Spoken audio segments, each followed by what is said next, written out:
April 14, 1944. Ouessant, northern France. 9:42 hours.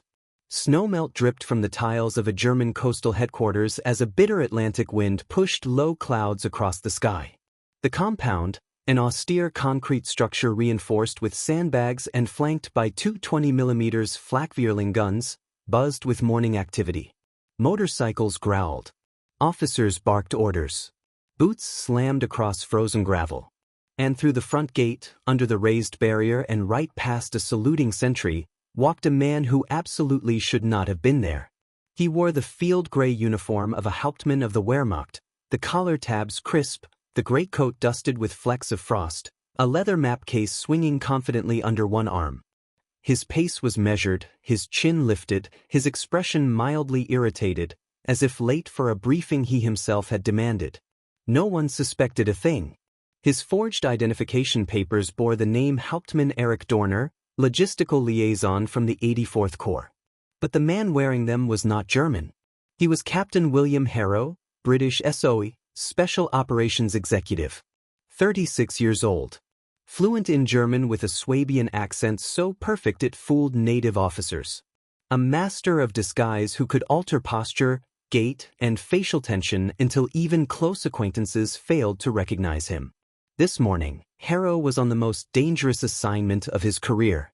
Walk straight into a German headquarters, retrieve the coastal defense schedule for the Pas-de-Calais artillery corridor, and walk right back out. The stakes could not have been higher. Inside the lobby, the scent of wet wool and coal smoke clung to the air. A single bulb flickered overhead. A corporal behind a steel desk glanced up. "Guten Morgen, Herr Hauptmann," he said, snapping a quick salute. Harrow returned it sharply, letting a faint scowl crease his brow, irritation, impatience, superiority.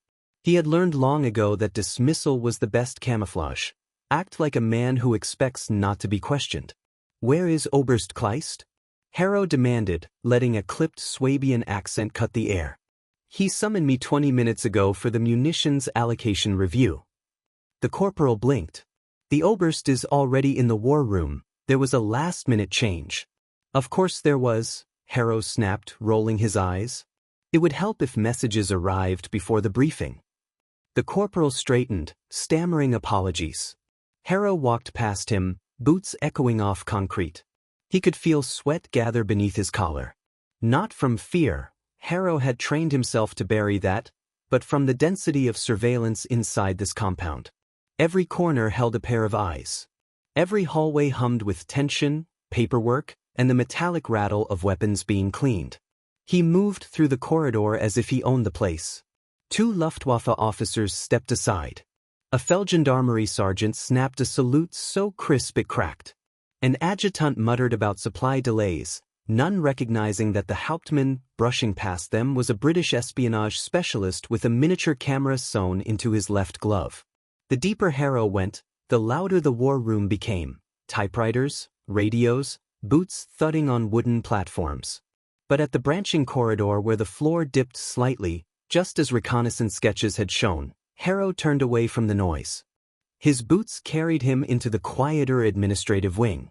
Only 4 doors here. Only one he needed. Archive Room B, Zugang verboten, access forbidden. Guarded by a single sentry. Perfect. Harrow slowed his stride. He reached into his coat pocket, feeling the cool metal edges of a folded pass, the one document he hoped he would never need to present. The guard noticed him immediately, standing straighter. "Herr Hauptmann? This section is restricted."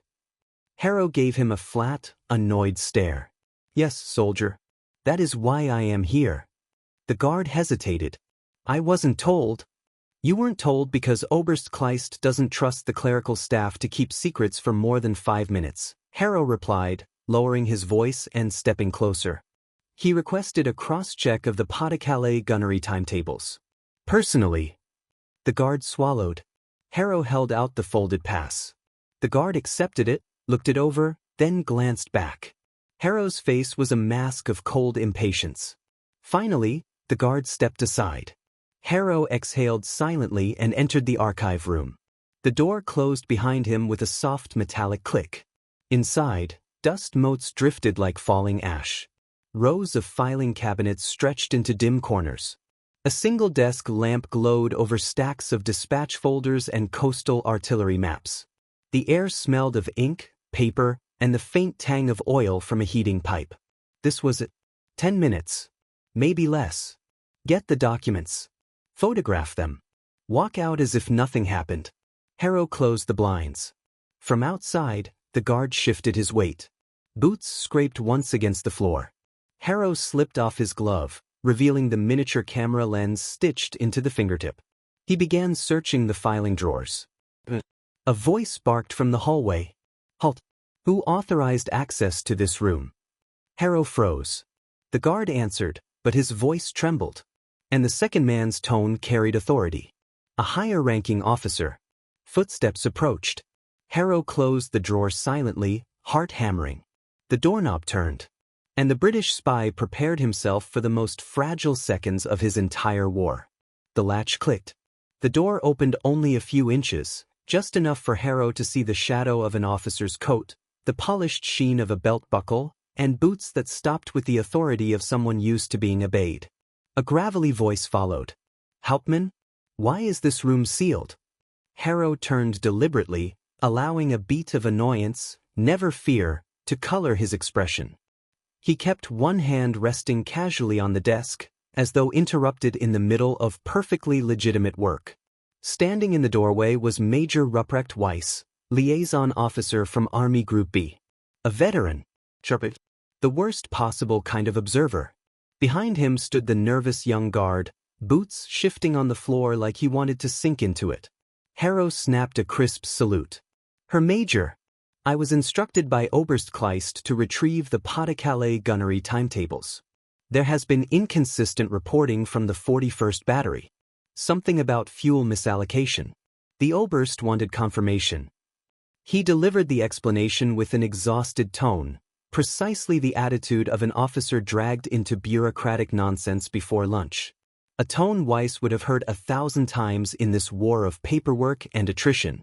Weiss stepped forward, pushing the door open with his shoulder.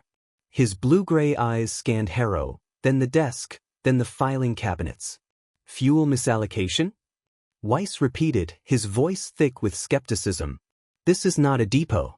This is a restricted corridor." Harrow kept his jaw tight. "And that is precisely why the timetables are stored here, Herr Major." Weiss continued scanning the room.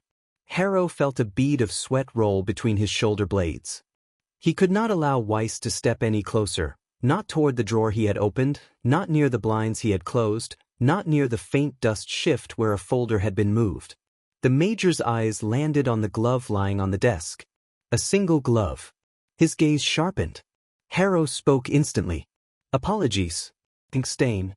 I took it off so I wouldn't ruin the paperwork." Weiss stepped forward. The room felt smaller. The light colder. The air heavier. Harrow could hear his own pulse thudding like artillery behind his ears. Weiss reached the desk, ran a finger along its surface, looked up with a faint smirk. "You don't sound like a man from the 84th Corps," he murmured. Harrow's stomach tightened. Weiss stepped even closer, lowering his voice. "What part of Württemberg did you say you were from?" Harrow didn't blink. He answered smoothly, accent flawless. North District." Weiss leaned back slightly. A long moment passed.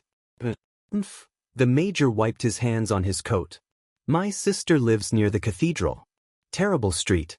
Always mud in the winter." Harrow let out a barely perceptible breath. Weiss stepped back toward the door. "Very well, Hauptmann. But make it quick. The Oberst will want numbers on his desk before the midday briefing." Harrow saluted. Weiss nodded to the guard. "Next time, ask for written confirmation before you let an officer in here. Paperwork prevents mistakes." "Yes, Herr Major." The door closed. Silence returned. Harrow exhaled quietly, shoulders loosening only slightly. That was too close.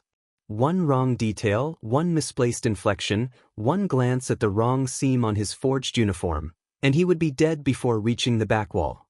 He picked up his glove, fitted it carefully, and opened the drawer once more. The folder was there.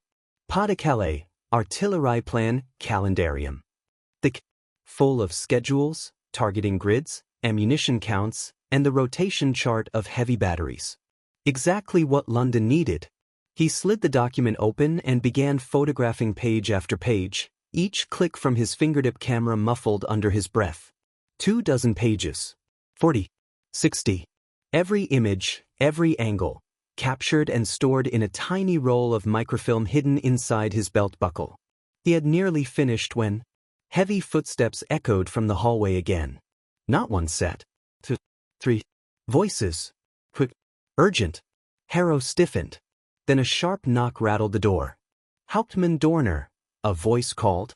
You are needed at once. There is an issue with your assignment. Harrow's blood froze. The voice continued. The 84th Corps says they have never heard of you. The doorknob began to turn. Harrow had seconds, maybe less. And now, every German outside that room believed something was wrong. The doorknob twisted.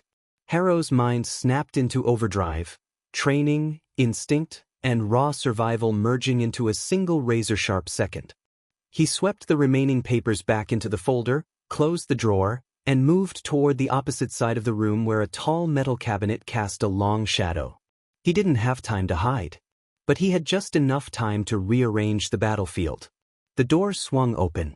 3 German soldiers stormed in, 2 enlisted men with Kar 98K rifles slung across their chests, and between them, a stocky Feldgendarmerie officer with a white gorget plate resting on his collarbones.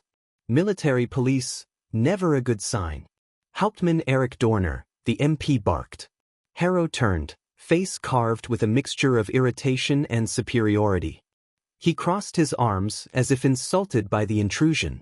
You have chosen an inconvenient moment, Sergeant, he growled, letting the Swabian accent drip with contempt. I am finishing the Oberst's review. The sergeant held up a clipboard. The 84th Corps responded to our inquiry. They reported no officer by your name and no liaison assigned to our sector. A tense silence. Harrow maintained eye contact, cold, unflinching. I see, he said quietly. And did they mention that the report is delayed because their communications have been compromised for 3 days? The soldiers exchanged glances. Harrow stepped forward. The Oberst is already aware of this, he continued, voice sharp.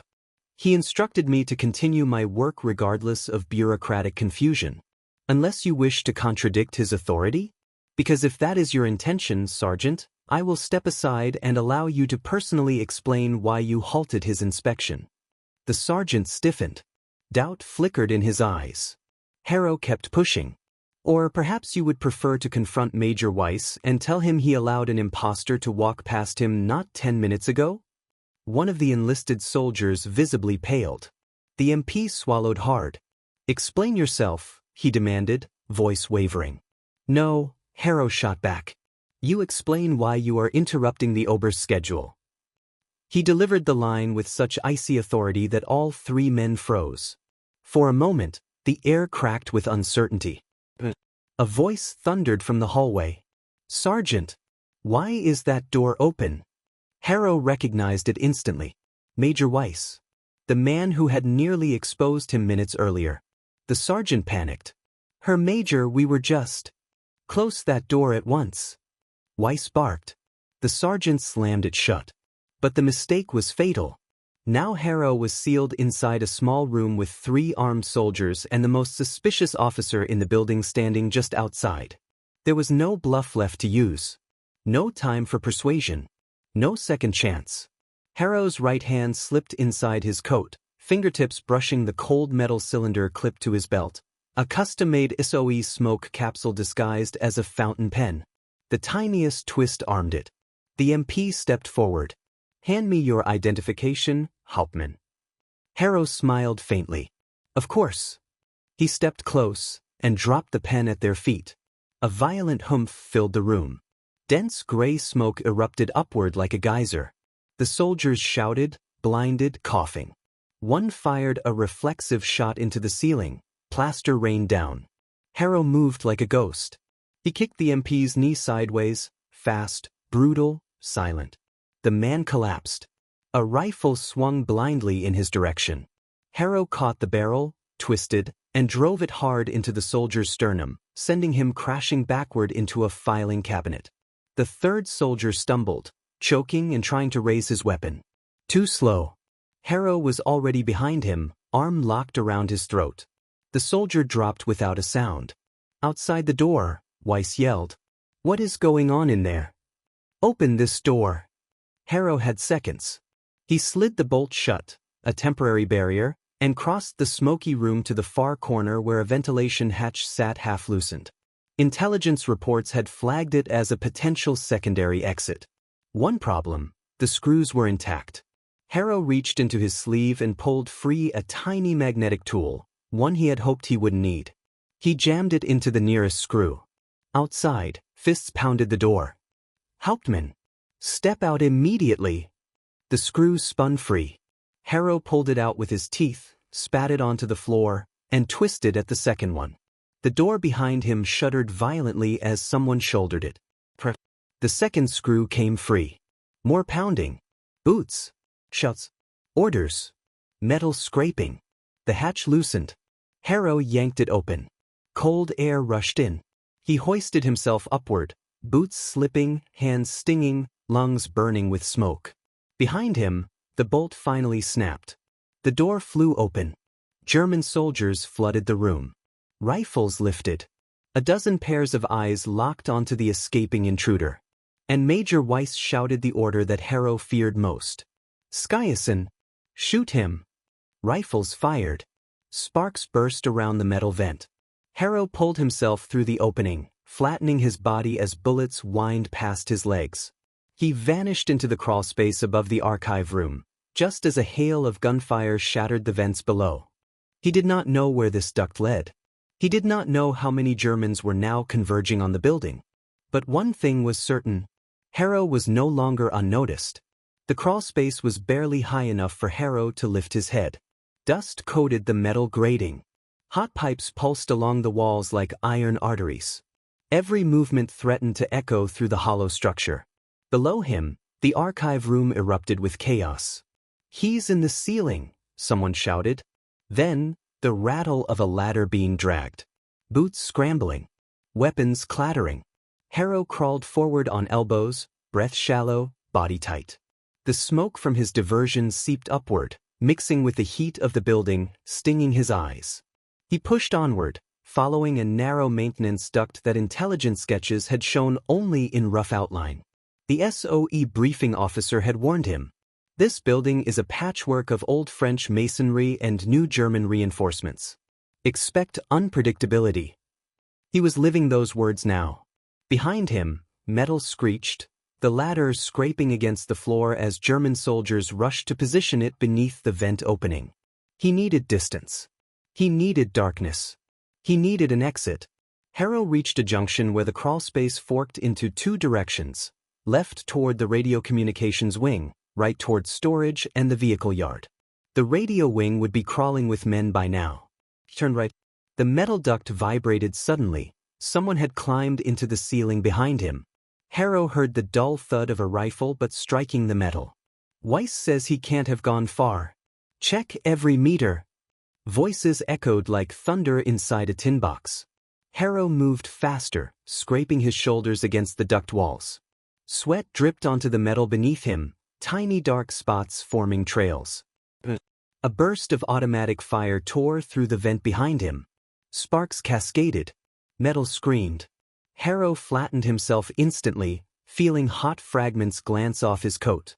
"They're shooting through the ducts," he whispered to himself. Desperate. He crawled on. A faint grid of daylight appeared ahead, a ventilation grill. Harrow edged closer, peering through the slats. Below, a storage room filled with crates, fuel drums, and two German mechanics working on a generator. Radio static murmured in the background. No soldiers. No alarm here. He angled toward the grate. Behind him, the Germans in the ceiling were getting louder. "Hurry up. Check the next junction." Harrow reached the grate and pressed his thumb to the inner latch. It didn't budge. He pressed harder, twisting, still locked. He closed his eyes, exhaled, and pressed again slowly. The grate loosened. He lifted it gently with both hands and braced it against the duct wall. Below, one of the mechanics turned away from the generator, wiping grease off his fingers. If he looked up, if he heard even the slightest noise, Harrow waited until the man bent over a toolbox. He dropped silently. He landed behind a stack of crates, knees absorbing the shock. The mechanic's head jerked upward. A single sound. A single footfall. A single breath could give Harrow away. But the generator sputtered loudly at that exact moment. The man cursed at the machine and kicked it. Harrow exhaled, relief slipping through him like warm air through frost. But he had no time to savor it. Above him, the Germans had reached the grate he'd removed. It's open. He went down. More boots. More shouting. Harrow scanned the room. 2 exits. The side door to the hallway. A heavy steel service door leading directly outside to the motor pool. The hallway would be crawling with guards. He chose the service door. He crouched low, keeping crates between him and the mechanics, and moved toward it. The service door's viewing slit snapped open. An eye stared through. A guard. Harrow froze behind a fuel drum, breath locked in his throat. The guard scanned the room, bored, unaware of the chaos above. He yawned. The slit closed. Harrow moved again. He reached the service door, pressed a hand against the cold steel, and eased the latch downward. It opened.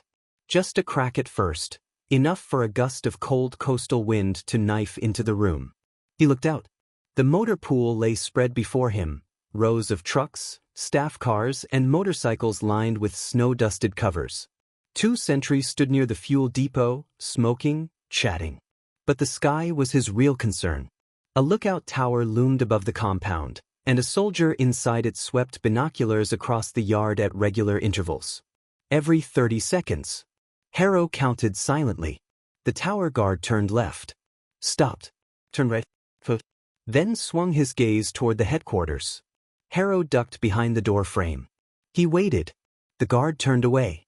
Harrow slipped out into the open air, boots moving quickly but silently across the concrete. The cold bit through his stolen uniform, but he welcomed it. It sharpened his senses. Behind him, in the building, the Germans finally burst into the storage room. He was here. The grate. He dropped down. Find him. Harrow slid behind a cubble wagon, crouching low. The tower guard began turning back in his direction. Harrow's pulse hammered. He couldn't stay in the open. He needed a vehicle. He needed a disguise within a disguise. He needed. The cubble wagon's keys hung loosely from the ignition. A miracle. The tower guard's binoculars swung toward him. Harrow opened the driver's door as the first shout rose behind him from the headquarters. He's in the motor pool. And then, the lookout in the tower yelled. Bugung! At the cars! Harrow ducked into the cubble wagon, turned the key, and the engine roared to life. Alarms erupted across the base. Spotlights swung toward him. And every German in the compound now knew exactly where the intruder was. The cubble wagon's engine barked awake, loud and unmistakable. Shouts exploded across the motor pool. The 2 sentries near the fuel depot spun around, cigarettes dropping from their mouths. Halt! Stop that vehicle! Harrow floored the accelerator. The lightweight German utility car lurched forward, its tires skidding over patches of frost. The engine screamed, struggling against the sudden burst of speed, but it held, blessing the engineers who had built it for toughness over elegance. Bullets cracked through the air. One punched through the canvas roof above Harrow's head, ripping a hole the size of a coin. Another pinged off the left fender, kicking sparks across the concrete. The tower spotlights snapped toward him, blinding white light slicing through the dark winter air. He hunched low over the wheel. The cubble wagon shot between 2 trucks, clipped a mudguard, and skidded sideways. Harrow wrestled with the steering wheel, teeth gritted. Ahead, the service gate loomed, a heavy metal barrier manned by 2 guards who were scrambling to close it. Don't you dare, Harrow muttered. He slammed the horn repeatedly, an odd, mechanical bleating that echoed off the walls. The guards hesitated. One pulled the gate halfway shut. The other reached for the lever to drop the locking arm. Harrow leaned closer to the dashboard, eyes locked forward. Speed, not enough. Distance, too short. Options, 1. He jammed the accelerator so hard the pedal nearly snapped. The Cuba wagon surged. The guards realized too late. "Stop him!" Herodot. The vehicle smashed through the half-closed gate, ripping the metal frame off its hinges. Shards of steel exploded outward as the Cuba wagon burst onto the outer service road, fishtailing wildly. He corrected the skid. Behind him, alarms blared. Spotlights swept the perimeter. And then, a sound that made his blood run cold. The throaty sputter of motorcycle engines. Waffen-SS dispatch riders. The fastest pursuit units in the base. More engines joined them, trucks revving, jeeps coughing awake, soldiers shouting coordinates. They were mobilizing a full base-wide chase. Harrow kept to the narrow mud road running parallel to the compound wall. The Cuba wagon bounced violently over potholes and frozen divots. His teeth clacked with each jolt. But ahead, through the fog, he saw it. A fork. Left, toward the village. Crowded streets, early workers, patrol checkpoints. Suicide. Right, toward the cliffs and the coastline roads. Turn right. Gravel spat from the tires. The Cuba wagon barreled onto a slope that dropped sharply toward gray ocean waves smashing against jagged rocks below. The cold wind roared through the torn canvas roof, whipping Harrow's hair, stinging his eyes. He risked a glance behind. At least 6 motorcycles now tore through the broken gate, their headlights slicing the dark like knives. Behind them, 2 trucks full of soldiers bounced over the churned-up ground.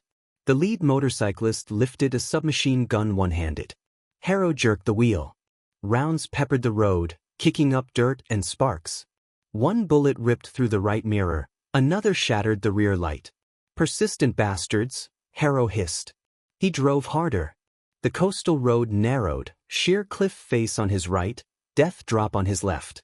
One bad turn would send him tumbling into the Atlantic. But the motorcycles were faster. They closed in with terrifying speed. Harrow glanced at the dashboard. A metal latch jutted out near his knee, a maintenance compartment. He flipped it open and found a wrench, a fuse kit, and a dirty rag. Not much, but enough. He grabbed the wrench. The Cuba wagon veered as he did. He steadied it with his knee, gripping the wheel with one hand while holding the wrench in the other. One motorcyclist pulled alongside him, face contorted with fury. He shouted, "Stigen I sofort." Harrow swung the wrench. The metal connected with the soldier's arm and handlebars. The motorcycle wobbled violently, tires screeching. The rider tried to recover, failed, and tumbled sideways into the cliff wall, sparks flaring as the bike flipped and disintegrated. The trucks behind swerved, nearly colliding. Harrow tossed the wrench aside, breath shaking. No time to slow down. No time to think. Only the road. Only escape. A second motorcycle flanked him on the left, the rider leaning dangerously close to the cliff edge. Harrow could see the man's face, icy blue eyes, lips curled in determination. The soldier pulled a Luger from its holster. Harrow dropped low. 3 bullets blasted through the windshield, sending a storm of glass into the passenger seat. A shard sliced Harrow's shoulder. Warm blood spread across his sleeve. He gritted his teeth, grabbed the wheel again, and jerked it sideways. The Cuba wagon slammed into the motorcycle. The rider fought to keep control, but the cliff edge was unforgiving.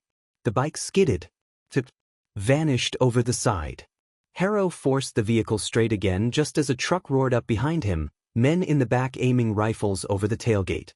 This was escalating too fast. He needed a plan. A roadblock. A diversion. Something.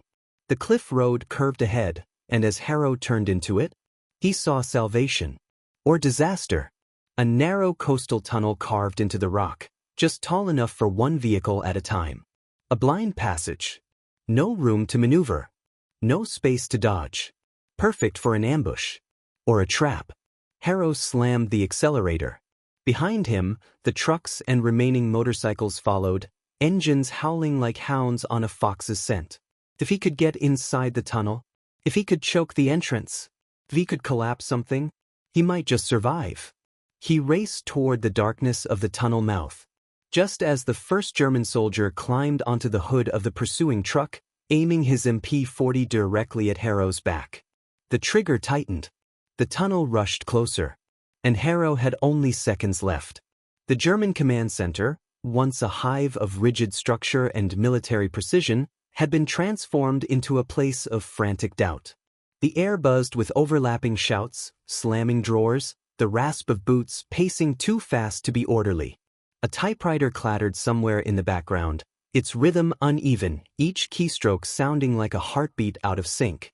Inside the main operations room, the senior officers leaned over their maps again, but this time, there was no confidence, no cold arrogance, no stiff Prussian certainty. Their hands hesitated, tracing lines that no longer felt secure, routes that might have already been observed by the ghost who walked among them. One officer tapped the map with the back of a pencil. If he memorized this, if he saw these logistics routes, this railway junction, this supply timetable, his voice faltered. It would compromise the entire sector. Another, younger and more shaken, looked toward the window again, as if the spy might still be somewhere outside. He blended in so perfectly, he whispered.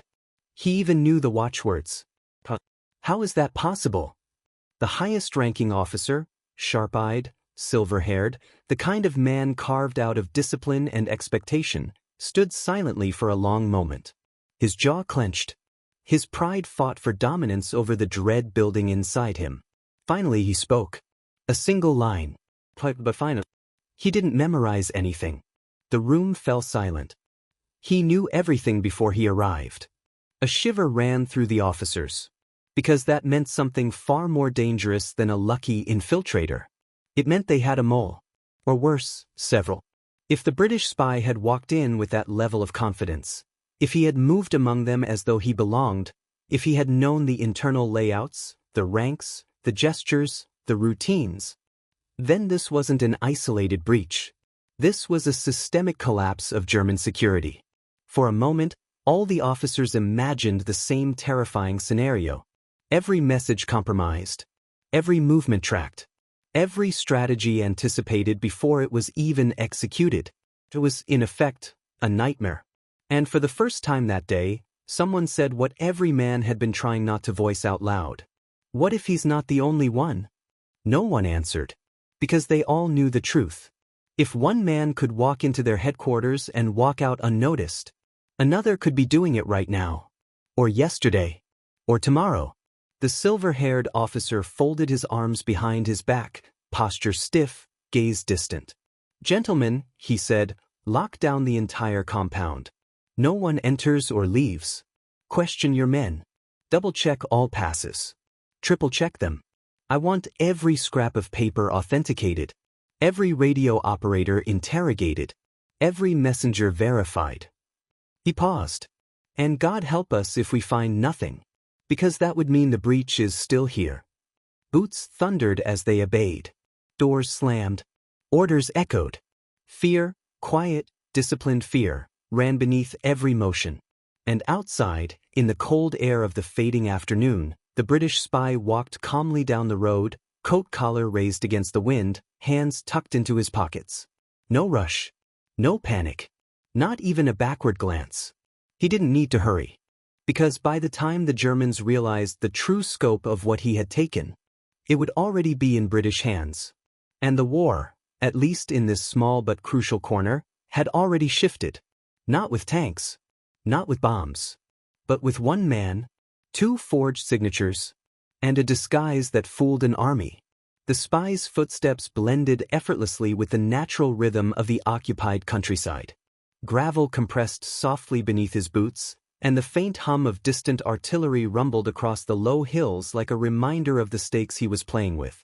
Farmers tended to their fields under the watchful eyes of German patrols, soldiers cycled lazily along village roads, and a column of trucks groaned past, loaded with crates stamped with black eagles.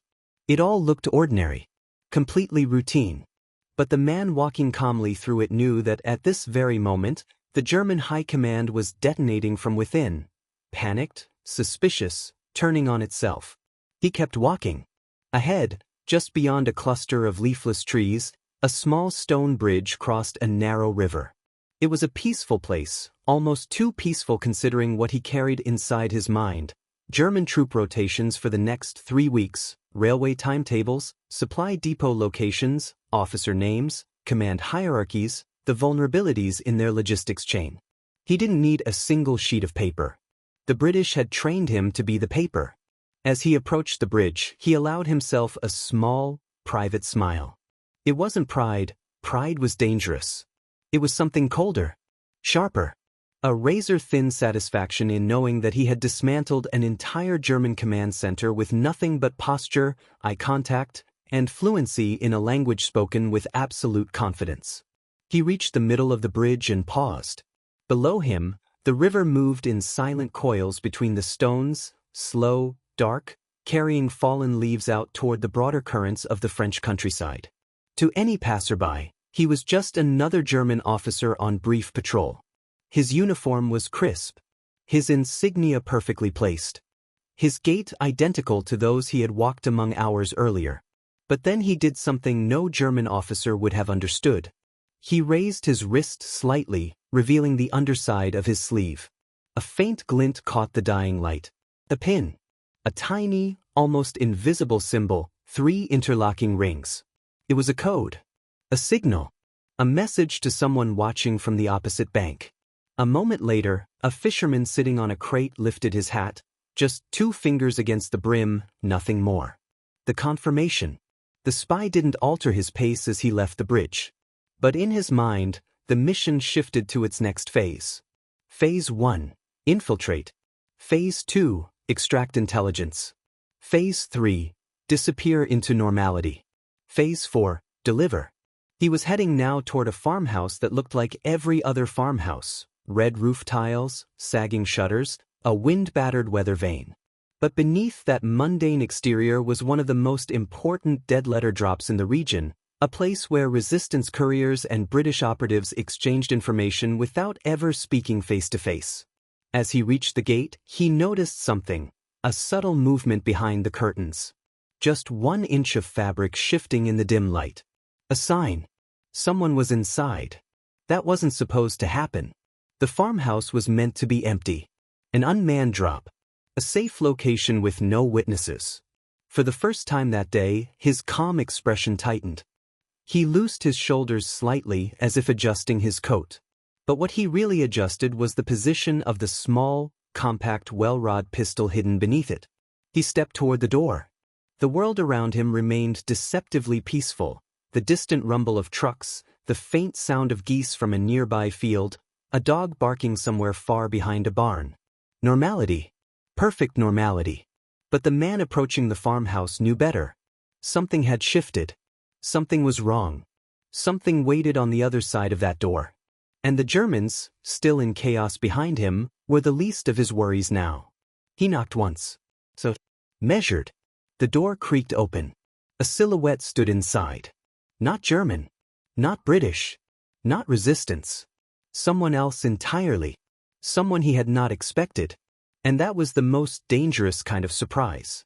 The silhouette in the doorway did not move. Did not speak. Did not even breathe loudly enough to break the quiet.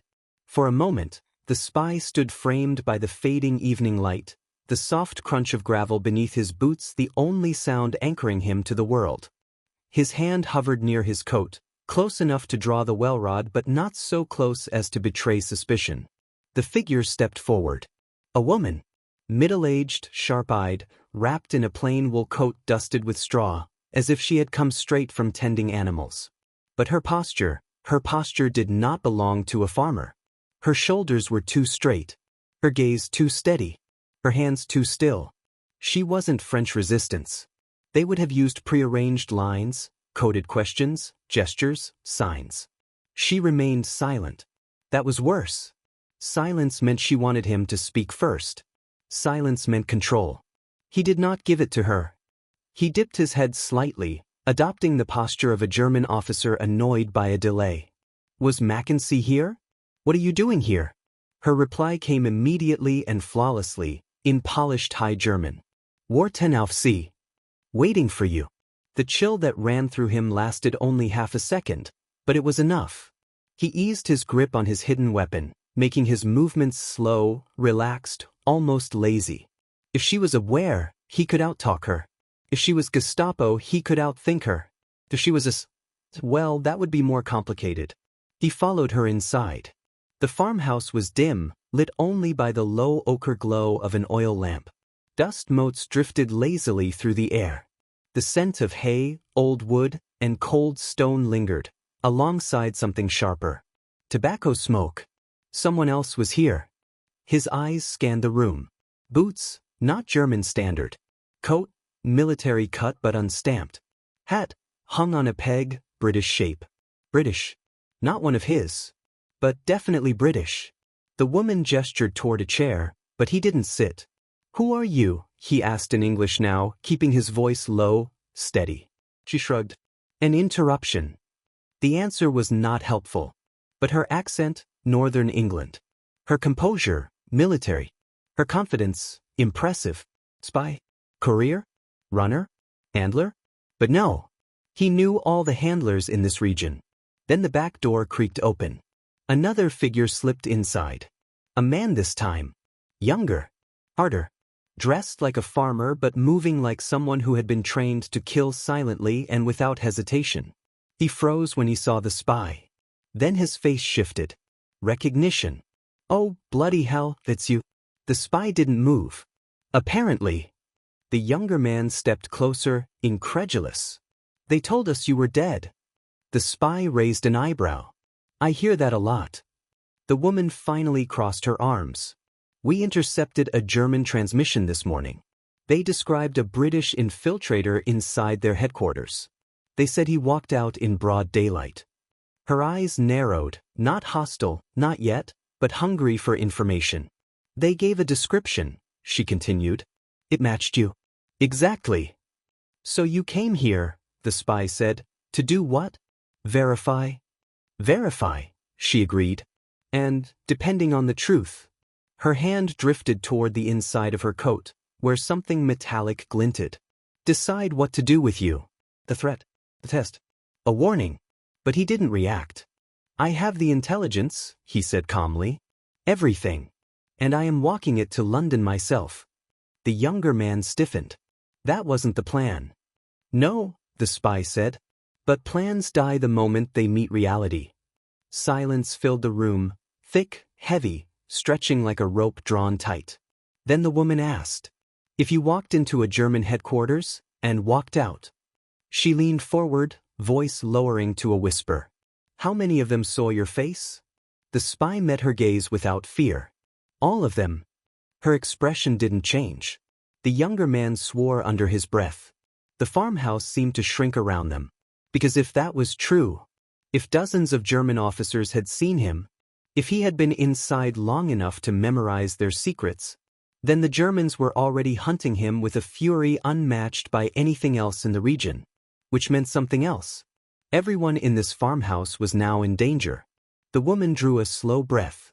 "Then we don't have much time," she said. Outside, in the far distance, a truck engine roared. Too close. Too soon. Too many. The spy looked toward the window. Headlights. Coming fast. They've found the drop. The headlights sliced through the thin mist settling over the fields. They weren't just searching. They were coming to reclaim what had been taken, and they were coming fast. The spy's mind raced, cataloging options the way a chess master would see 5 moves ahead. There was no time for hesitation. Every second mattered. Every breath counted. The woman in the coat grabbed his arm lightly, not restraining, but guiding. "Through the back," she said. Her voice was calm, unnervingly calm. "There's a path along the riverbank. We can disappear before they reach the village." He followed, eyes darting to the window. The truck's engine growled like a beast, headlights converging, casting their shadows across the farmhouse walls. Behind them, the younger man, tense, nervous, muscles coiled like springs, opened the side door to the barn. Inside, crates of hay and old farming equipment offered temporary concealment. They moved quickly, silently. The spy kept his mind on the terrain, the wet soil, the river's edge, the narrow paths he had memorized from previous reconnaissance. He estimated the enemy's speed, calculated their reaction time.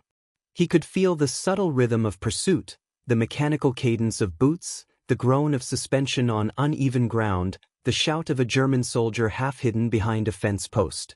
They reached the back of the farmhouse.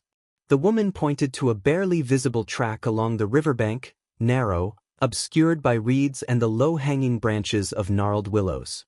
The spy noted that the path twisted and turned unpredictably, perfect for evasion, but unforgiving for missteps. One slip into the river and it would be over. The first truck reached the farmhouse's front in the same moment. They disappeared into the shadows. Its headlights scanned wildly. Boots pounded. Orders were shouted. But already, the spy and his companions had vanished. The riverbank was slippery, mud sucking at their boots. Water lapped quietly at the edges of stones, masking the soft crunch of their footsteps. The spy moved at the center, scanning constantly. Overhead, the early evening sky darkened into deep indigo, offering only dim light. The younger man whispered, "They'll follow. They'll know which way we went." "Let them," the spy replied, voice low and controlled. "We've misled them before. The river bends and the reeds will hide us. Their lights will give them nothing but illusions." A sudden sound, a twig snapping, made all three freeze. The spy's hand went instinctively to the well rod, ready to draw. The woman held up her hand. "Not them," she whispered. "A fox, or worse, a night bird startled by movement. Keep moving." The path narrowed sharply, forcing them single file. The spy led, moving silently yet swiftly, feet barely making sound on the wet earth. Behind them, he could hear the faintest echo of pursuit, trucks approaching the village, motorcycles skimming the edges of fields, soldiers shouting orders that no one could quite hear clearly. Hours felt like minutes. The wind off the river chilled the spy's face, biting through the thin uniform. He ignored it, focusing on the immediate task: exit the zone alive. Every muscle was tense. Every nerve was alert. Then the path opened onto a small, hidden ford, a place where the river narrowed, shallow enough for passage. Beyond it, a dense copse of trees would provide cover, and eventually, a back road leading to the nearest safe house. The spy paused, crouching behind a low boulder. He could see the headlights now in the distance, flickering across the riverbank like angry fireflies. The Germans were searching, hunting, convinced they had him in a straight path. They had no idea. He turned to the woman and the younger man. "We cross one by one. Stay low. Move quickly. And remember, no sound." One by one, they slipped into the icy water, mud sucking at their boots, water rushing over knees, thighs, chilling them to the bone. The spy paused at the center of the ford, chest high with cold water, heart hammering, not from fear, but from pure adrenaline. Each step was a calculation. One misstep, and they would be visible, silhouetted against the fading light. At last, they reached the far bank, boots squelching against moss and soft earth. The trees swallowed them immediately, shadows wrapping around their bodies like cloaks. Behind them, the faint chorus of engines receded as the Germans adjusted their search patterns. The spy allowed himself a single, silent smile.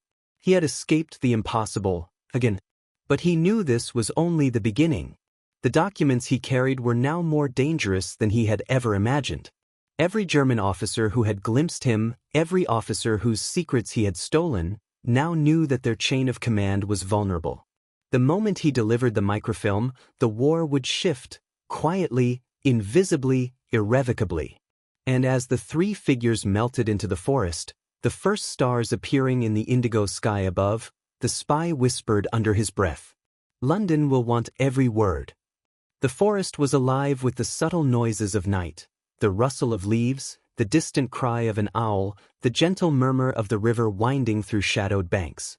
To any casual observer, it would have seemed serene, almost safe. But the spy knew otherwise. Every shadow could conceal an enemy scout. Every sound could mask the telltale footstep of a soldier tracking them. He moved deliberately, leading the woman and the younger man along narrow animal paths he had memorized during previous reconnaissance missions. Moss-covered roots snaked across the ground, catching at boots. Small branches reached out like skeletal fingers, tugging at sleeves and hats. Each step demanded attention, each breath measured. After several tense minutes, They reached a small clearing where a prearranged rendezvous had been set.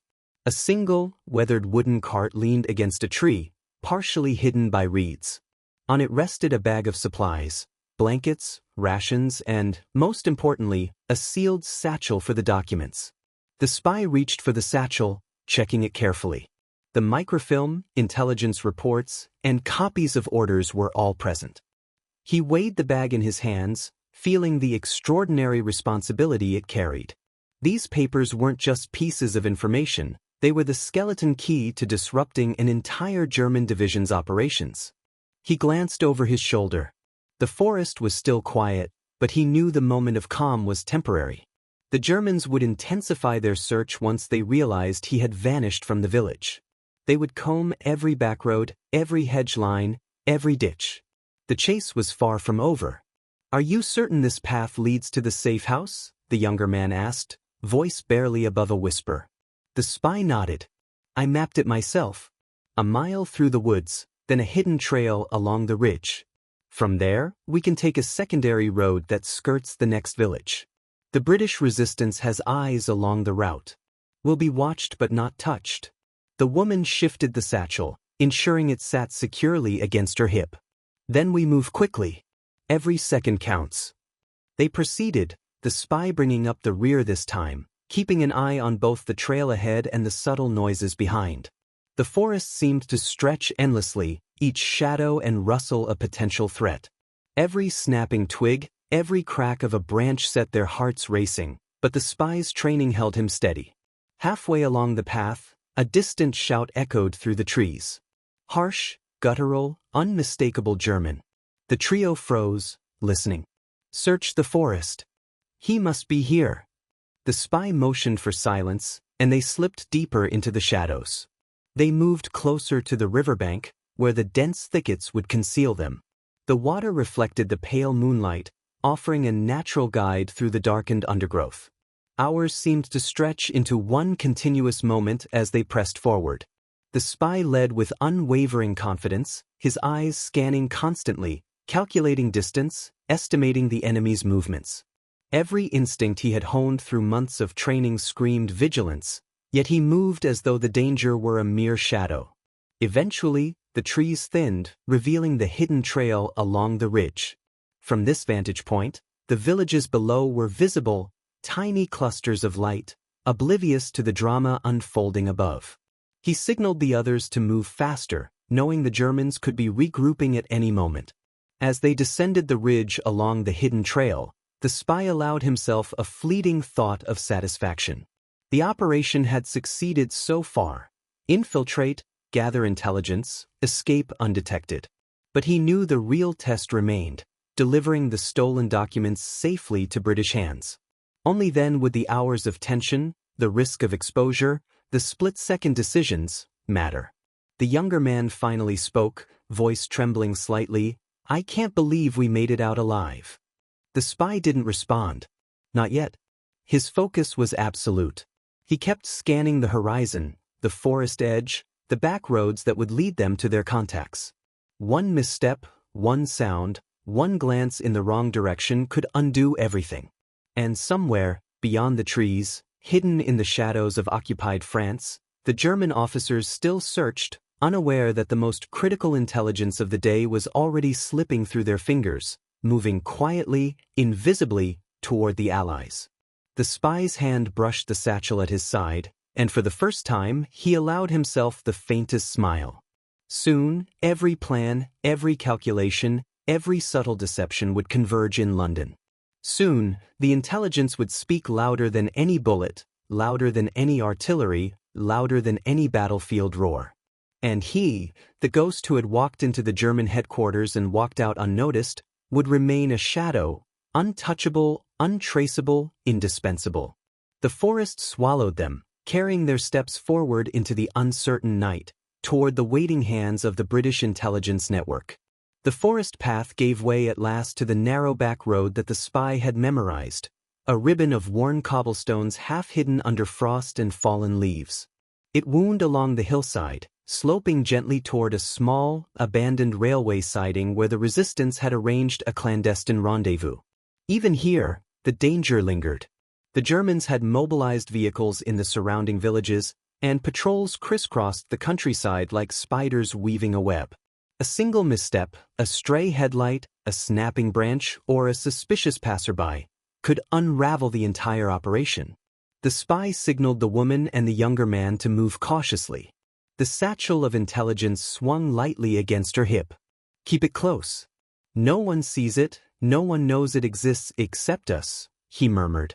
The sound of distant engines grew faint as they advanced, and for a moment, the night seemed to exhale.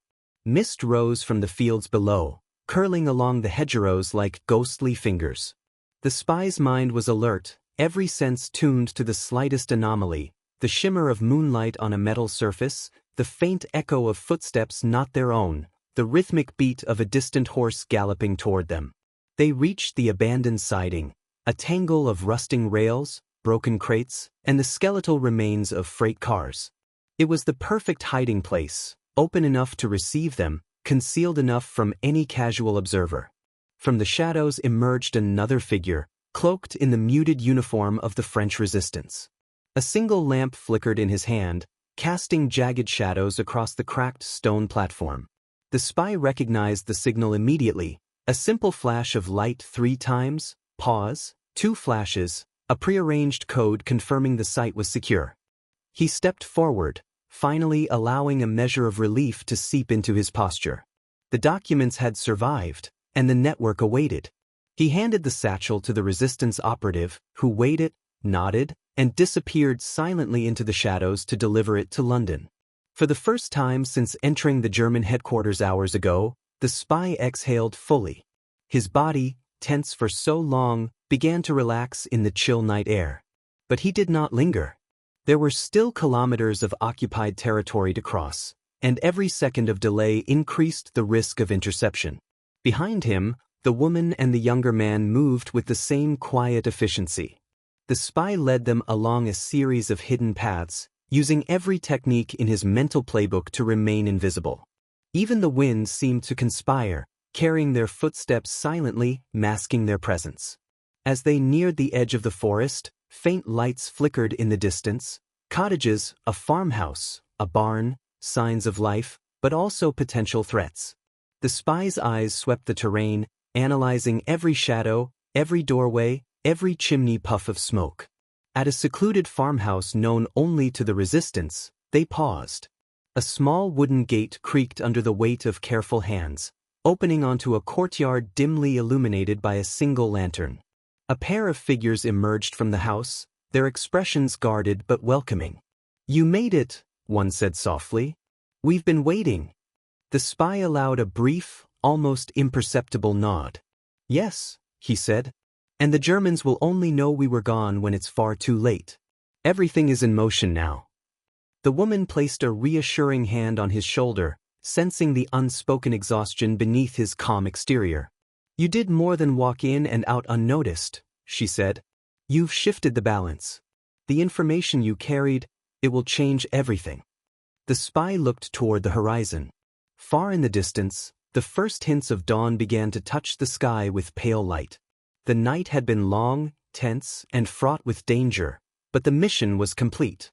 And somewhere in the German command, the realization was dawning that their most closely guarded secrets had been stolen, quietly, efficiently, by a single man whose skill, composure, and daring had allowed him to walk in and walk out, leaving no trace but confusion, fear, and disbelief. The spy turned back to the farmhouse, his eyes scanning the early morning light. For him, there was no celebration, only preparation, because the war would continue, and his next steps would require the same precision, the same courage, the same ability to become invisible in plain sight. But for this night at least, he could rest. The impossible had been achieved. The Germans had been outmaneuvered, and the quiet ghost who walked into their headquarters had, once again, vanished into the shadows. The farmhouse was alive with hushed activity. Resistance members moved silently between rooms, checking maps, lighting lamps, and passing messages in barely audible whispers. Outside, the early morning mist hung low over the fields, clinging to hedgerows and the remnants of frost-covered crops. The spy stood apart for a moment, taking stock of the scene, his mind running through every detail of the mission he had just completed. Every footstep in the German headquarters, every word overheard, every glance memorized. The operation had been flawless, but the real work was only beginning. The information he had extracted was more than tactical. It was strategic. Supply lines, troop movements, code words, radio frequencies. It was a web, delicate and intricate, and now it rested in the hands of the British intelligence network. A young resistance courier approached him quietly, a folded piece of paper in her hand. "From London," she whispered. "Instructions for the next phase." The spy unfolded it carefully. Each line of typewritten text carried the weight of decision-making at the highest level. The Allies had begun to maneuver, guided by the intelligence he had provided. He scanned the instructions, noting objectives, rendezvous points, and contingencies. Every word confirmed that the gamble he had taken, walking into the German headquarters without disguise failing, without being caught, was already reshaping the war effort in their favor. The woman who had guided him from the farmhouse stepped forward. Her face was a mixture of admiration and relief. "You walked through hell tonight," she said softly, "and still, you come out without a scratch. How do you do it?" The spy allowed himself a small smile, but it was quick, almost imperceptible. "Training," he said simply, "and understanding my enemies. Once you see how they move, how they react, the rest is just a matter of timing." The younger man, still tense from the night's ordeal, shook his head in disbelief. "I've never seen anyone, do what you just did. You walked in, you memorized everything, you walked out. Not a single shot stopped you. Not a single alarm caught you. It's unreal." The spy looked out through the misted window toward the east. The first rays of sunlight were piercing the horizon, casting a pale gold glow over the countryside. It illuminated the paths he had taken, the roads that were now safe once more, and the German officers who, by now, were discovering the emptiness of their command center. "They'll realize soon enough," he said quietly. "And when they do, the chaos will spread faster than any reinforcements can contain. Their panic will be our advantage." The woman nodded. "And you? What about you? Will you disappear again?" He turned to her, calm, unwavering. "Always. That's the nature of this work. Visibility is the enemy. And if they ever see me again, it must be on my terms, not theirs." A messenger arrived at the farmhouse, signaling that transport was ready.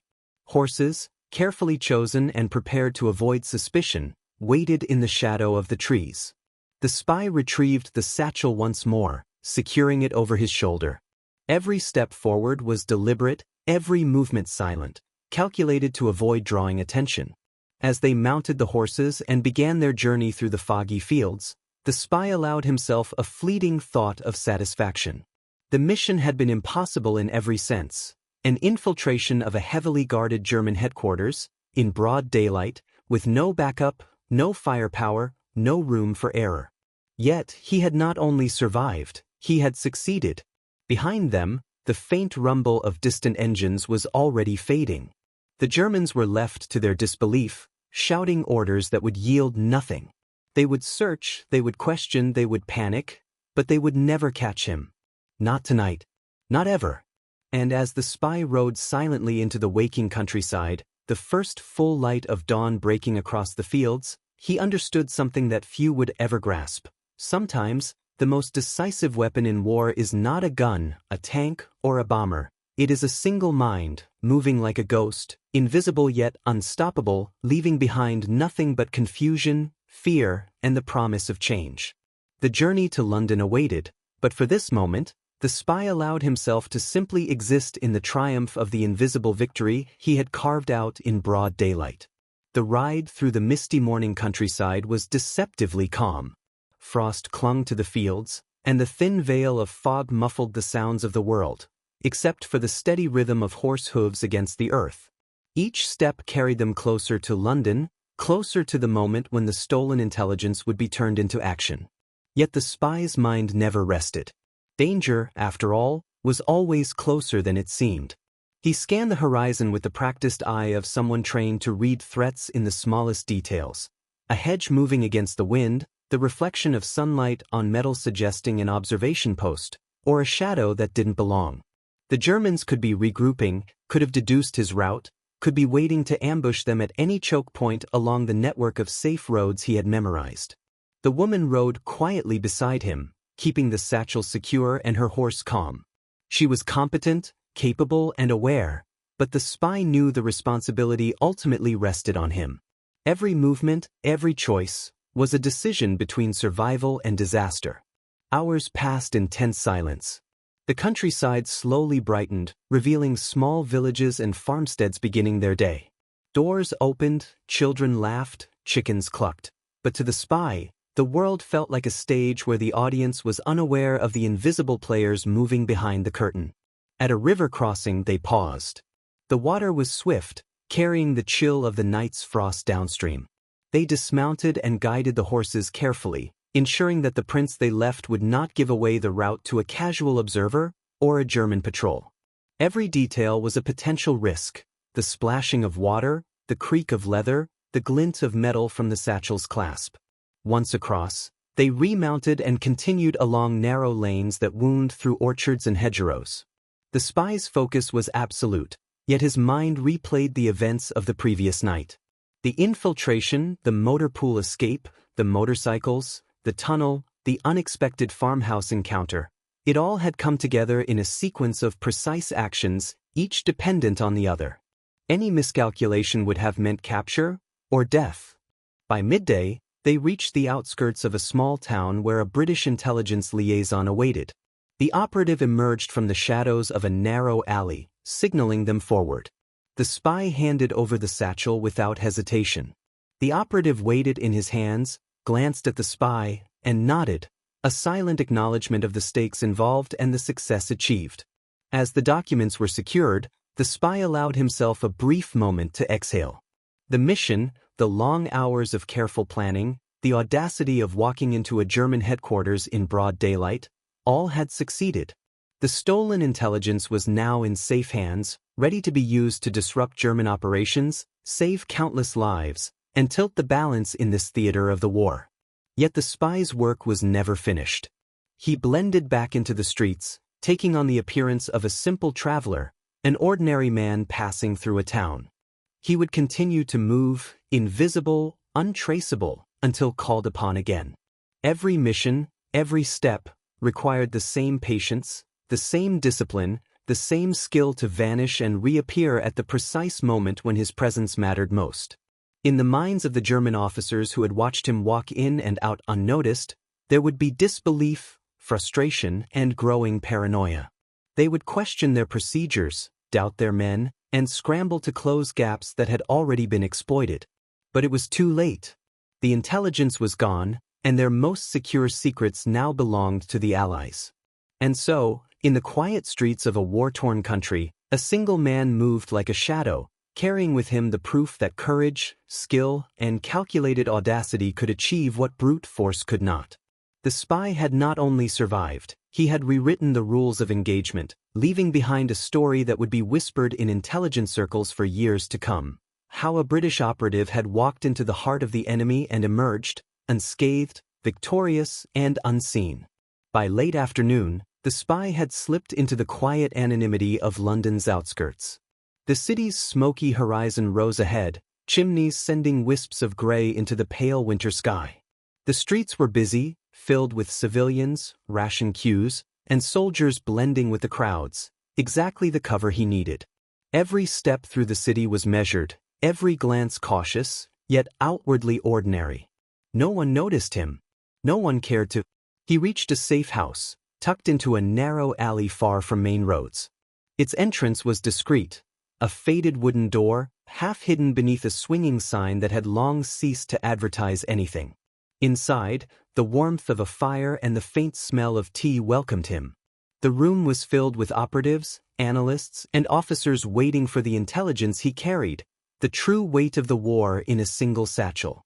He set the satchel on the table, letting it rest there as hands reached for it. Each item was carefully unpacked, examined, and catalogued. The microfilm, the maps, the German schedules, they were studied in meticulous silence, occasionally punctuated by murmurs of disbelief or excitement. The impact of what he had stolen was immediate. Entire German supply networks were exposed. Troop movements, attack plans, and the internal weaknesses of their command centers were laid bare. One senior officer leaned across the table, voice low but urgent. "Do you realize what you've accomplished? Entire divisions could be rerouted, supply lines intercepted, commanders misled. The intelligence you've brought, it could save thousands of lives." The spy did not smile. He rarely did. His work was never about glory, it was about precision, about effect, about making the invisible strike where it mattered most. "Then it will be used wisely," he said simply.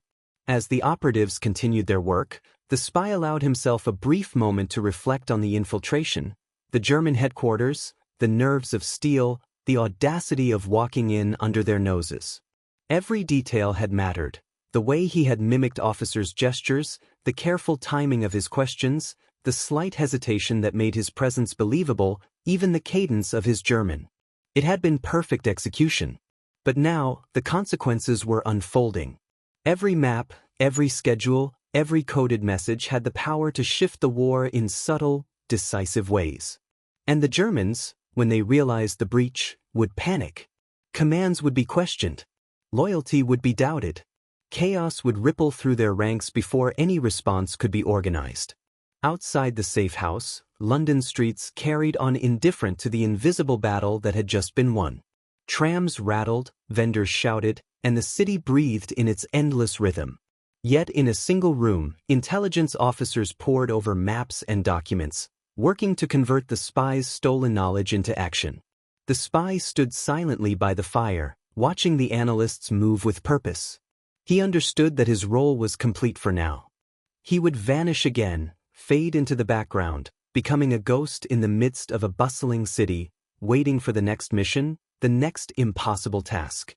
And somewhere, across occupied Europe, German officers would finally realize what had occurred, that their most secure headquarters had been penetrated, their secrets stolen in broad daylight, and the man responsible had walked out as if he were invisible.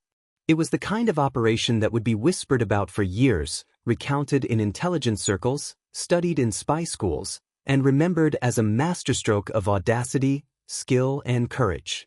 The spy poured himself a cup of tea, feeling the warmth seep into his cold hands. Outside, the day wore on, oblivious to the quiet storm that had passed through the enemy lines.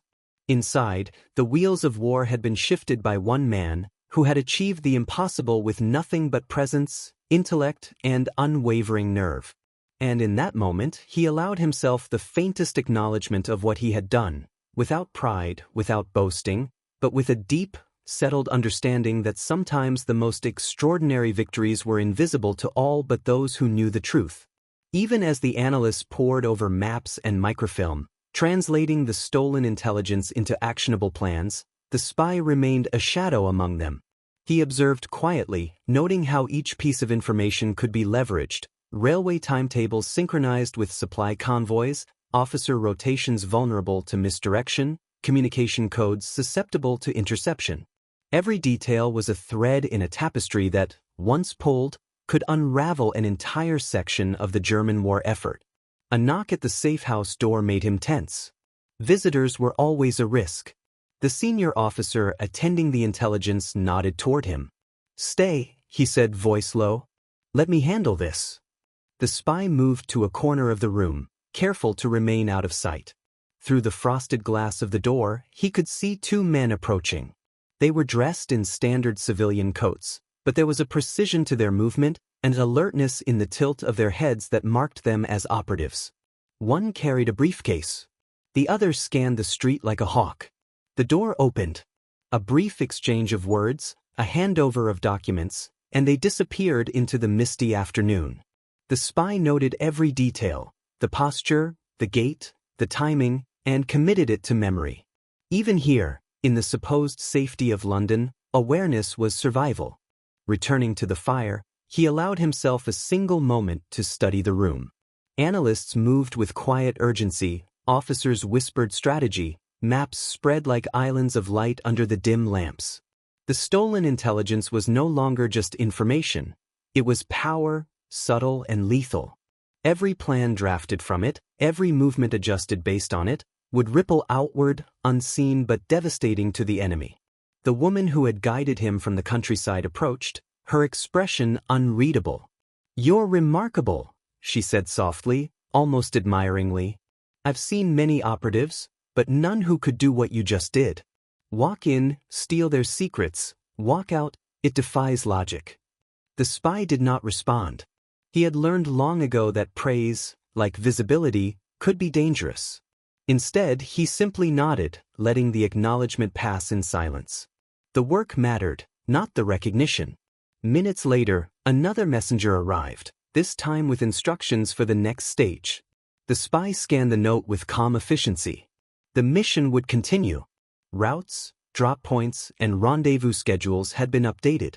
Every operation, every movement, required the same discipline, the same audacity.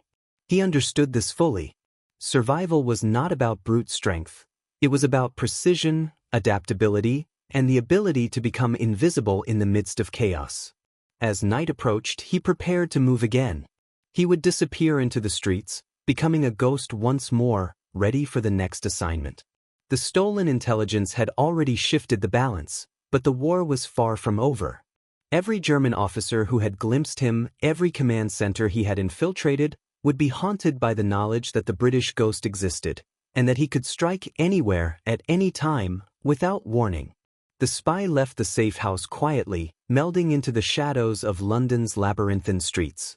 The city's night air was crisp, carrying the scent of smoke and damp cobblestones. Outside, life went on. Trams rattled, vendors closed their stalls, and soldiers patrolled the avenues, unaware that the fate of their operations had been forever altered by a single man who had walked boldly through the heart of the enemy and emerged, as always, unseen. He paused briefly, looking back at the safe house, knowing that what had been accomplished that day would be studied, revered, and feared in equal measure. And as he vanished into the darkened streets, he carried with him the certainty that audacity, skill, and meticulous preparation could achieve what armies could not, turning an impossible mission into a decisive victory. The streets of London were alive with the low hum of activity, though nothing betrayed the extraordinary events that had just unfolded. Civilians went about their business, oblivious to the invisible war waging in their midst. The spy moved among them like a shadow, blending seamlessly into the evening crowd, hands tucked into coat pockets, head lowered against the chill, eyes scanning constantly for threats or unexpected movement. His mind replayed the day's mission in careful detail. The German headquarters, the rigid, unaware officers, the meticulously arranged files, the careless confidence that had allowed him to walk in unnoticed. Every gesture, every expression had been catalogued in his memory, each one a vital piece of intelligence he would carry with him long after the microfilm had been delivered. At a quiet junction, he slipped into a narrow alleyway, using its darkness as cover. The city's street lamps flickered intermittently, casting elongated shadows across the cobblestones. He paused for a moment, listening. Footsteps echoed faintly, a delivery boy, perhaps, or another operative moving with the same care. Every sound, every movement was a cue, a reminder that even in a city that felt safe, danger could arrive without warning. A soft whistle caught his attention. It was subtle, almost imperceptible, yet perfectly timed. He recognized it immediately, a signal from another member of the resistance. He changed direction, following the signal, weaving through back streets and hidden paths he had memorized long ago. Every turn, every step, was calculated to avoid exposure, to remain unseen, to maintain the shadowy anonymity that had defined his mission. Eventually, he reached a hidden courtyard behind a nondescript building. There, a contact waited, a middle-aged operative with graying hair and sharp eyes. The spy handed over a small, folded note, detailing the operation's success and confirming the delivery of intelligence. The operative read quickly, nodded, and disappeared into the night with the confirmation. For a moment, the spy allowed himself to exhale. The immediate danger had passed. The intelligence was in safe hands. The Germans, by now, were frantically searching, issuing orders and questioning officers, but their efforts were futile. The breach had already shifted their operations into disarray. Yet he did not linger. The city was a labyrinth of potential threats, and lingering meant vulnerability. He moved again, slipping into a side street that led to a series of abandoned warehouses used by the resistance for temporary cover. Here, he would rest, regroup, and prepare for the next assignment. Every mission demanded vigilance, and complacency could be fatal. As he navigated the warehouse's interior, he reflected on the audacity of the day. Walking into a German headquarters in broad daylight, memorizing their secrets, and walking out undetected was an achievement few could imagine. It required not only skill and courage, but also patience, observation, and the ability to remain invisible in plain sight. Outside, London's night deepened. Fog rolled along the streets, muffling sounds and blurring outlines. The city itself became an ally, a cloak for those who moved within it carefully. The spy melted into the mist, his figure disappearing as completely as it had appeared, leaving behind only the subtle evidence of a mission flawlessly executed. And somewhere, across the continent, German officers were discovering the void he had left behind. The empty desks, the missing documents, the shattered illusion of security. Panic and disbelief spread through their ranks. Orders were shouted, searches were conducted, but the ghost of a British operative who had walked in and out of their headquarters remained elusive, untouchable, and invisible. The spy paused on a rooftop, looking out over the city as the first hints of dawn began to touch the horizon. He allowed himself a fleeting thought of satisfaction, but no more than that. Tomorrow would bring new orders, new missions, new challenges. Yet the knowledge of what he had accomplished today lingered quietly, a testament to skill, courage, and the power of audacity in war. Dawn broke over London with a soft gray light, spilling across the rooftops and casting long, muted shadows along the narrow streets. The spy had already vanished from the rooftop, slipping through alleyways and side streets that were invisible to anyone unfamiliar with the city's labyrinthine layout. The early morning bustle of delivery carts, laborers, and commuters offered perfect cover, allowing him to move undetected, blending seamlessly into the rhythm of everyday life. Inside the safe house, the stolen intelligence had already set a chain of events in motion. Analysts worked feverishly over maps, schedules, and coded documents, calculating the moves that would exploit the German miscalculations he had uncovered. Each plan, each adjustment, carried the invisible fingerprints of the spy's audacity, the audacity to walk into a fortified headquarters and emerge unchallenged, leaving behind confusion and disarray. The spy paused briefly at a hidden cafe along a quiet street, a nondescript place favored by resistance contacts. The proprietor, a lean man with sharp eyes, acknowledged him with a subtle nod. No questions were asked. None were needed. In this city of shadows, discretion was both currency and survival. As he sipped a cup of coffee, his mind replayed the events of the past hours. The German officers' composure in the headquarters, the way they gestured and shifted in their chairs, unaware of the silent observer in their midst, the meticulous memorization of every document, every map, every directive. It had been more than espionage. It had been an orchestration, a performance of observation, patience, and flawless execution. A soft tap on the window drew his attention. Outside, a young messenger waited with another folded note, new orders from British intelligence. The spy took it, read it carefully, and allowed himself a faint exhale.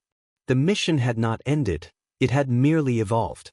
The stolen intelligence was already being used to redirect convoys, delay troop movements, and mislead the enemy.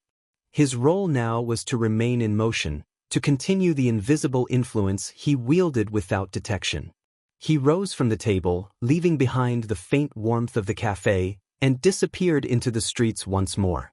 The city seemed endless, a network of possibilities, and every alley, every doorway, every shadow could be both a path and a threat. He moved with the same measured calm that had guided him through the German headquarters, every step calculated, every glance deliberate. Even as the city woke fully to the morning, he remained unseen. People brushed past him without recognition, their lives continuing oblivious to the fact that the outcome of countless operations, and countless lives, had already been altered by his actions. The Germans, meanwhile, were frantically attempting to reconstruct what had been lost, issuing orders that would achieve nothing against a ghost who had already vanished. By mid-morning, the spy had reached another safe point, a temporary residence used to monitor ongoing operations and coordinate with field agents. Here, he would report the mission's results, confirm the intelligence had reached the appropriate hands, and receive instructions for the next operation. Every action, every decision, every movement was a continuation of the day's audacious success. And as he settled into the shadows of that modest room, observing the flow of messages and the careful orchestration of resources, he understood the subtle truth of his work. Victories in war were not always measured by bullets or explosions. Some victories were invisible, quiet, and devastating in their consequences, achieved not by brute force, but by patience, precision, and the singular courage to walk where no one else could, and to leave only a ripple in the tide of history. The spy allowed himself the smallest smile, a rare acknowledgement of the enormity of what had been accomplished. Today, he had walked into the heart of the enemy and emerged unscathed. Tomorrow he would walk again, unseen and unstoppable, a shadow in a world at war. By late morning, London streets had taken on the full bustle of a city at war. The spy moved through it with deliberate invisibility, slipping past ration queues, soldiers marching in formation, and groups of civilians hurrying to work. Each person he passed was a moving element of the cityscape, providing perfect cover. He was not invisible by magic. He was invisible because no one ever thought to notice him. In a quiet side street, he paused at a concealed doorway, signaling to a resistance contact who had been waiting. A quick exchange confirmed that the microfilm and intelligence had been safely delivered to the intelligence headquarters. The spy's mind ran through the chain of events once more. The infiltration, the careful memorization, the unbroken escape. Every detail had been executed with precision, every contingency anticipated. The young operative who had guided him from the countryside arrived shortly after, looking both relieved and wary. "The Germans will realize soon," she said quietly. "They'll trace every possible route we took. They'll double, triple their patrols." "They'll find nothing," the spy replied calmly. "By the time they understand what's happened, it will be too late. The advantage is ours." They moved through the streets, sticking to shadowed paths, avoiding main thoroughfares, and passing unnoticed among the morning crowd. Every glance over his shoulder was calculated, every step was measured. The intelligence they had delivered was already reshaping operations behind enemy lines, and the Germans would never anticipate how thoroughly their plans had been compromised.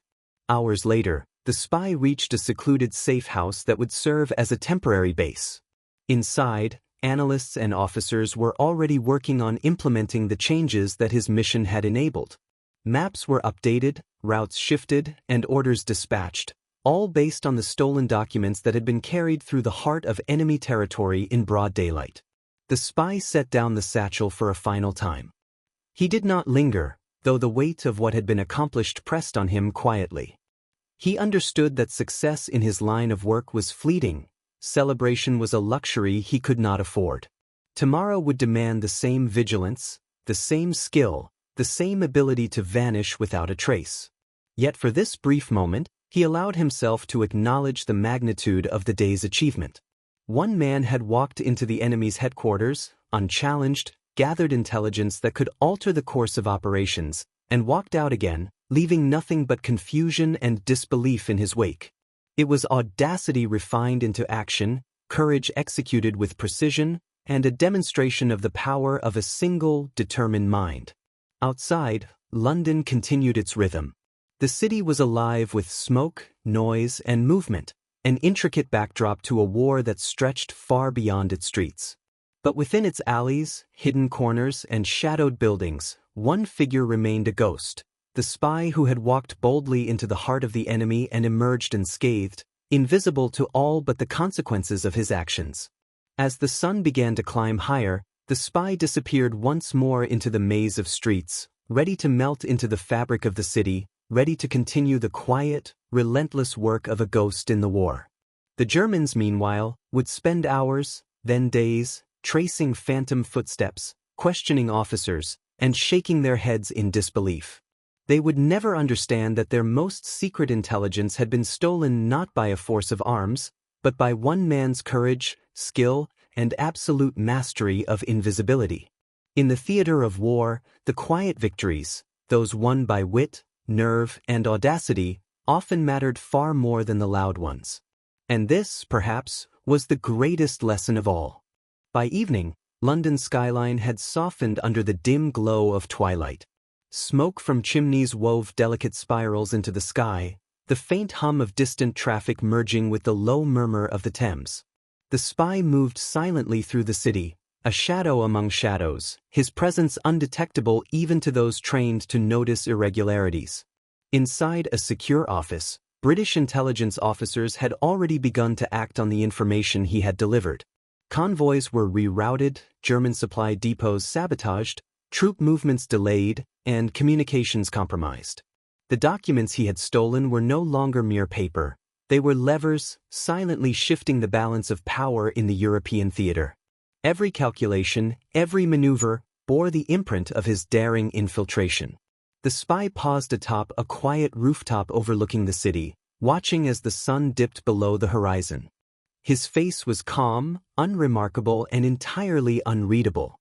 He allowed himself a fleeting thought, the audacity of what he had accomplished, the audacity of walking into the heart of the German command, observing every detail, and walking out as though he had never been there, was a victory not measured in blood, but in influence. The city below remained unaware of the invisible war that had unfolded around it. Civilians returned home, street lamps flickered on, and the sounds of evening seeped into every corner. Yet within the quiet chaos, a single thread of action stretched across occupied Europe, altering the enemy's plans and delivering a blow they could neither comprehend nor trace.